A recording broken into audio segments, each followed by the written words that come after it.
Hello Cryptoverse and welcome to the Crypto Chronicle. We're at 2-week hiatus. Feels like a lifetime of changes. I'm your host Misho and let's get started with this week's show. Facebook is in the news this week, gearing up internally to join the digital currency space. Apparently they formed an executive team to look at how they can leverage blockchain across their entire platform. One of the executives that's on this team is actually the former PayPal CEO, David Marcus, who also sits on the board for Coinbase. If this is in fact true, Facebook could potentially have a coin with the largest circulation on the market. They have about 2 billion users, and just for reference, Bitcoin has about 23 million distinct wallets, and Ether has about 33 million. Now, if this actually plays out, I don't expect it anytime soon. I'd probably call it 3 to 5 years from now.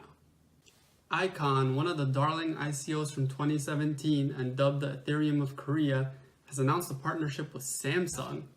Kinda. On their platform, they have one of the projects, it's called Chain ID. This is a authentication service and it's been adopted by 11 securities companies. And this week, Samsung announced that they're gonna use it in their Samsung Pass service, which is a biometric authentication service. This announcement gave ICON a moderate boost, but I don't really expect the coin really to moon until ICOs really start to flourish on that platform. And to give you an idea why there's still a lot of hope for this coin, Pantera Capital Management, which I've spoken about before, their largest investment to date is not in Bitcoin, but it's actually in ICON. Not all news out of South Korea has been good news this week, unfortunately. Upbit, the largest crypto exchange in South Korea, is being investigated by police for alleged fraud. This is the 4th largest crypto exchange by 24-hour volume in the world, and police have actually alleged that they've been faking their balance sheets. This is pretty big news.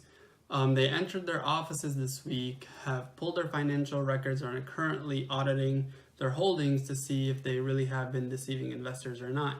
And if memory serves you right, you remember back in April, the CoinNest CEO was detained and charged with embezzlement and fraud for allegedly moving billions of won in digital holdings from investors into personal accounts.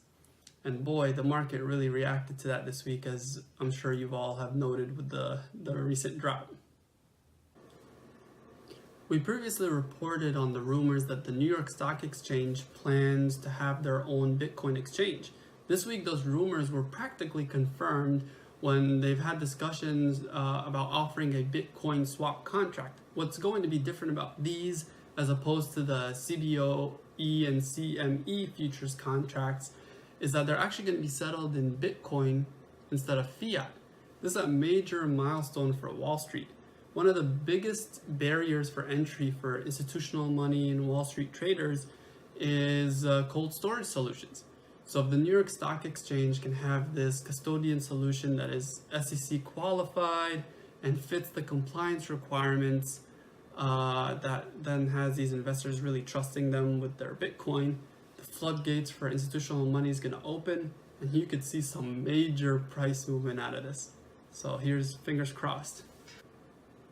Speaking of cold storage, one of the world's largest independent operators is a company called Zappo.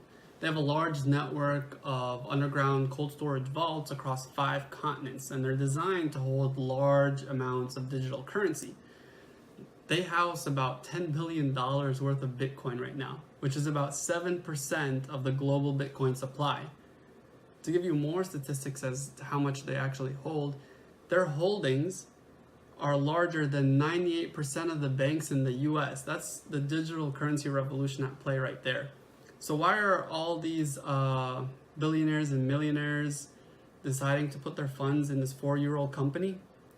Well, Zappo literally buries their vaults in mountainsides and decommissioned military bunkers, and then they layer that on top with electronic safeguards.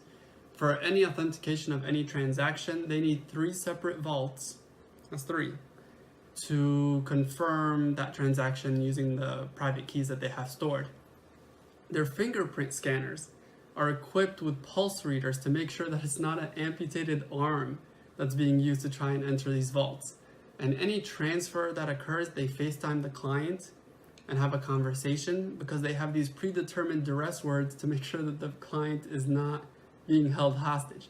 You know you've got to be a whale in this space when you're thinking about, well, you may take my arm, but you still can't get my crypto. I'm really rich. Now let's go on to our main story.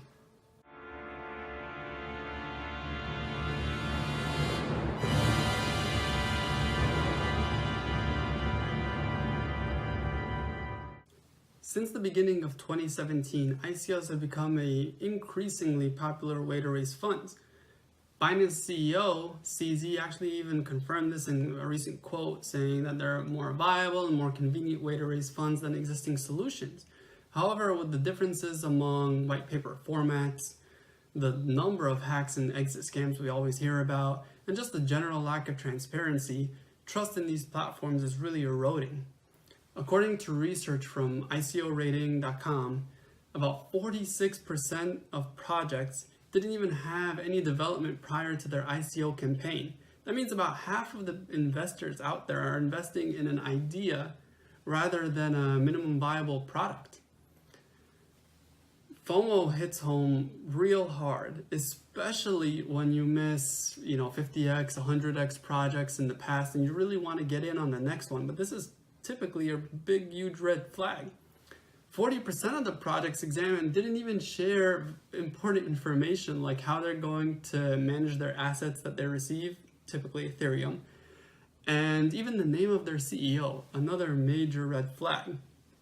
The erosion in trust can really be felt in 2018 already, as investors are much more cautious about which ICOs to invest in.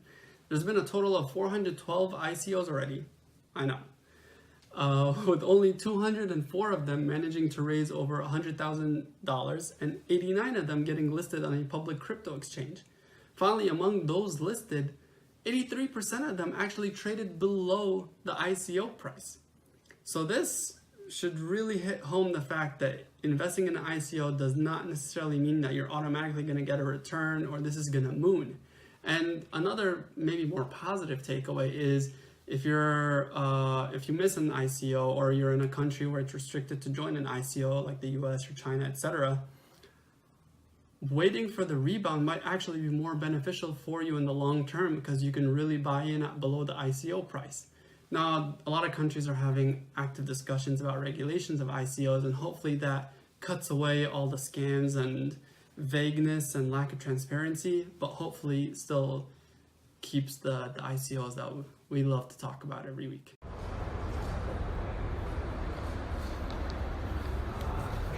There is one big event this week that everyone's going to be paying attention to, and that is the Consensus 2018 Blockchain Technology Conference that is being held in New York City and hosted by CoinDesk. This conference has historically had a positive influence on Bitcoin prices as well as altcoin prices. This chart shows that over the past 3 years, there was a bullish sentiment, not only during the conference itself, but the 2 months afterwards. It's being held May 14th to 16th, so it's tomorrow, and I'm hoping to see history repeat itself. It's one small step for man, one giant leap for mankind. And that's it for this week. Thank you for joining us as always. Subscribe to the channel to remain up to date on everything that's happening in the cryptoverse. Continue the conversation throughout the week on our Telegram and Twitter as you see below. My name is Misho. This has been the Crypto Chronicle, and I want to help you make smart whale money.